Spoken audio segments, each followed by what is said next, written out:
Hello po sa inyong lahat, Celebrity Chika Time po muna tayo at may inihanda po akong chika para sa inyo. Tara po't magchikahan na po tayo. Aba, May Mendoza at Alden Richards, nag-party-party?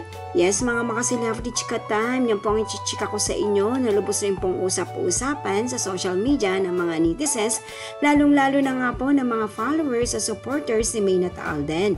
Abay, eto po ang latest ganap ngayong araw ng linggo ni Mengay at ni Tisoy. Bago po tayo dumako riyan, nais ko po munang batiin mga timbahay, team abroad at mga seniors natin dyan. Shout out po sa inyong lahat at happy blessed Sunday po. Lumabas nga po ang mga larawan na ito sa social media na kung saan nga po ay kasakasama ni May ng kanyang mga kaibigan mula sa showbiz at mga non-showbiz. Mukhang dumalo po si May ng isang party-party na kasama nga po ang kanyang BFF na si MJ Lastimosa, si Chamito at si Maha Salvador. Isang party po ang kanyang dinalahan mula sa kanyang kaibigan na isang chef. Kung kaya't nariyan at present pa rin po si May para magbigay suporta sa kanyang kaibigan.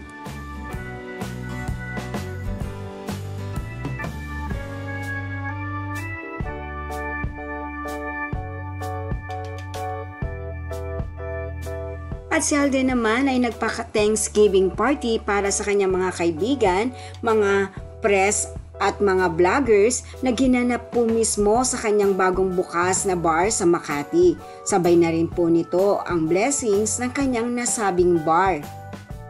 Yes po, Thanksgiving party na kung saan din po ay sineselebrate ni Alden ang kanyang ika-13th anniversary sa showbiz.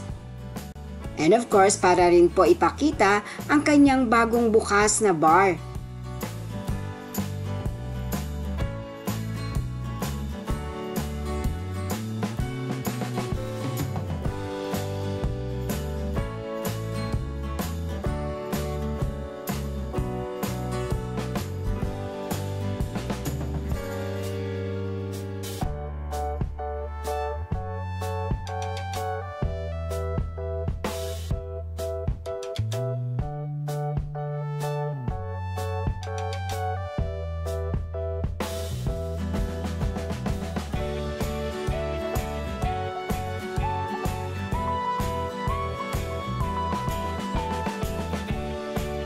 Yan po ang aking chika updates for today. Salamat po sa inyong panunood. Huwag po kalimutang mag-subscribe.